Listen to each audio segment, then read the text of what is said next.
కానీ చంద్రబాబు నాయుడుకి ఈ సందర్భంగా ఒక్కటైతే నేను చెప్తున్నా, అయ్యా నువ్వు ఎన్ని తప్పుడు కేసులు పెట్టినా భయపడేది లేదు. ప్రజల తరపున మా పోరాటం ఆగేది లేదు. నీ ప్రభుత్వం కన్ను మూసుకొని కన్ను తెరిస్తే మహా అయితే ఇంకా 3 ఏళ్ళు ఉంటుంది. దాని తర్వాత మాత్రం వచ్చేది మేమే. నీవు పెట్టే కేసులకు, నీతో పాటు నీకు పావులుగా మారిన అధికారులకు ఇద్దరికీ వార్నింగ్ ఇస్తూ ఉన్నాం. వడ్డీతో సహా మీరంతా చెల్లిస్తారు. ఏదైతే మీరు ఎత్తుతున్నారో అదే పండుతుంది. ఇది మాత్రం మర్చిపోతుంది.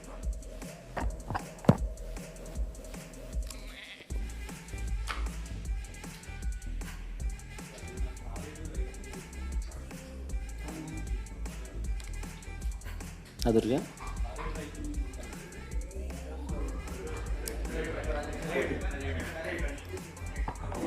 ఖరేడు రైతులకు సంబంధించిన విషయంలో కూడా అంతే. అసలు ఖరేడు రైతులకు సంబంధించింది ఒక విచిత్రమైన విషయం. ఆశ్చర్యం కలిగించే విషయం ఏంటి తెలుసా? ఇండోసోల్ అనే వాళ్లకు చేవూరు, రేవూరు అనే గ్రామాల్లోనే గతంలో వాళ్ళ దగ్గర నుంచి 500 కోట్ల రూపాయలు డబ్బులు తీసుకుని ఆ డబ్బుతోనే అక్కడ ఆ ఊర్లలో ల్యాండ్ అక్విజిషన్ పూర్తి చేసి 5,000 ఎకరాల ల్యాండ్ అక్విజిషన్ కంప్లీట్ చేసి వాళ్ళకి ఇచ్చేసినాం, హ్యాండ్ ఓవర్ చేసినాం. ఇన్ఫ్యాక్ట్ అందులో 114 ఎకరాల్లో వాళ్ళు ఆల్రెడీ బిల్డింగులు కడతా ఉన్నారు. ఆల్రెడీ 1,200 కోట్లు ఖర్చు పెట్టి 1 గిగాబైట్కి సంబంధించిన ప్రాజెక్టు కూడా అక్కడ ఆల్రెడీ స్టార్ట్ అయిపోయింది. అక్కడ రైతులు సంతోషంగానే ఇచ్చినారు. ల్యాండ్ అక్విజిషన్ పూర్తయిపోయింది. 8,000 ఉద్యోగాలు కూడా ఆ ప్రాంతానికి వస్తూ ఉన్నాయి. వాళ్ళందరూ సంతోషంగా జరిగేదాన్ని అక్కడ నుంచి వాళ్ళను పొగబెట్టి వెళ్ళిపోమన్నట్టుగా వాళ్ళ కోసం సేకరించిన ఆ భూమిని వాళ్ళకి ఇవ్వకుండా అక్కడ వేరే వాళ్ళకి ఆ భూములు అలాట్ చేసి వీళ్ళను ఖర్రేడు అనే ప్రాంతానికి తీసుకొని పోయి ఎక్కడైతే 2 పంటలు పండే భూములు ఉన్నాయో, ఎక్కడైతే రైతులు వ్యతిరేకిస్తూ ఉన్నారో అక్కడ వీళ్ళకి భూములు ఇవ్వాలని చెప్పి ఇస్తామని చెప్పి అక్కడ వీళ్ళని అక్కడికి పోమని చెప్తా ఉన్నారు. అక్కడ వాళ్ళ రైతులకు ఇష్టంగా లేరు. భూములు అక్కడ నిజంగా అడగడం ధర్మం కాదు. అలాంటి చోట వీళ్ళని పొమ్మని చెప్తే ఆ ఫ్యాక్టరీ రాకూడదనే కదా, పొగబెట్టి వెళ్ళిపోమనడమే కదా.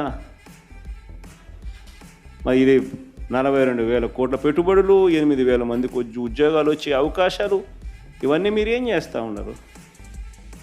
ప్రాజెక్టులు రావడానికి చూస్తున్నారా? ప్రాజెక్టులను పంపించడానికి చూస్తున్నారా? ఒకవేళ ఇదే బీపీసీఎల్కు మీరు ల్యాండ్ ఇవ్వాలనుకుంటే ఇంకా వేరే ల్యాండ్ లేదా?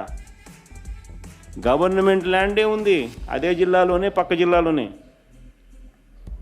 ఇదే కృష్ణపట్నంలోనే ఇదే ఈనాడు రామోజీరావు గారి వియ్యంకుడికే 10,000 ఎకరాలు ఉన్నాయి. ఇవ్వచ్చు కదా, పక్కనే ఉంది. ఇంకా ప్రకాశం జిల్లాలో గవర్నమెంట్ ల్యాండే కొన్ని వేల ఎకరాలు ఉంది. ఇంకా అక్కడ ఇవ్వచ్చు కదా. అక్కడెక్కడ బీపీసీఎల్కి ల్యాండ్ ఇవ్వకుండా తీసుకొచ్చి ఆల్రెడీ అక్వైర్డ్ ల్యాండ్, వీళ్ళ కోసం అక్వైర్ చేసిన ఈ ల్యాండ్లో ఇక్కడే వీళ్ళని తీసేసి ఇక్కడే వీళ్ళకి ల్యాండ్ ఇచ్చి వీళ్ళను కాంట్రవర్సీ ఉన్న చోటికి వీళ్ళ ప్రాజెక్టును అక్కడ పెట్టించే కార్యక్రమం చేస్తూ ఉన్నాడనంటే అసలు ఈయన కుట్రలు అన్నది ఏ స్థాయిలో ఉన్నాయనే దానికి అర్థం ఇది. పరిశ్రమలను ప్రోత్సహించడానికి ఈ మనిషి లేడు. పారిశ్రామికవేత్తలను బెదిరించి వాళ్ళతో సొమ్ము చేసుకునే దానికి ఈయన ఉన్నాడు. ఈయన పుణ్యాన ఇప్పటికే కుమారమంగళం బిర్లా, అల్ట్రాటెక్ సిమెంటు, అసలు మా కడపలో పరిస్థితి చూస్తే వారం 10 రోజుల నుంచి వాళ్ళు ఫ్యాక్టరీ ఆపినారు. ఇలా కావాల్సిన కాంట్రాక్ట్లు వేయడం లేదని. కర్నూలులో వీళ్ళు అల్ట్రాటెక్ వాళ్ళు ఫ్యాక్టరీ కడతా ఉన్నారు. దాని కాంట్రాక్టర్ ఎవడు అని అంటే సాక్షాత్తు అక్కడ మంత్రి బీటీ జనార్దన్ రెడ్డి. వాళ్ళ మంత్రికి ఆ కాంట్రాక్ట్ వర్క్ లేకపోతే పని జరగదు. ఆ దాల్మియా సిమెంట్ పరిస్థితి అంతే. కాంట్రాక్టర్లు అందరినీ కూడా మొత్తం వీళ్ళ మనుషులు తీసుకొని వచ్చి పెట్టినారు. పెడితేనే వర్కులు జరుగుతాయి, పని జరుగుతాయి, లేకపోతే లా. జిందాల్ వాళ్ళు ఎన్నికి వెళ్ళిపోయినారు తప్పుడు కేసులు బిగించి వాళ్ళను బెదరగొట్టేసరికి. అరవిందో వాళ్ళు నమస్కారం పెడతా ఉన్నారు, చంద్రబాబు నాయుడు నీకు నమస్కారం అని. కేవలం బెదిరించి వాళ్ళ దగ్గర నుంచి బ్లాక్మెయిల్ చేసి సొమ్ము చేసుకోవడం కోసమే చంద్రబాబు నాయుడు అనే వ్యక్తి నడుపుకున్నాడు. పరిశ్రమలు రావాలని, దానివల్ల ఉద్యోగాలు రావాలని, దానివల్ల ప్రాంతానికి మంచి జరగాలనే ఉద్దేశం చంద్రబాబు నాయుడు ఎక్కడా లేదు.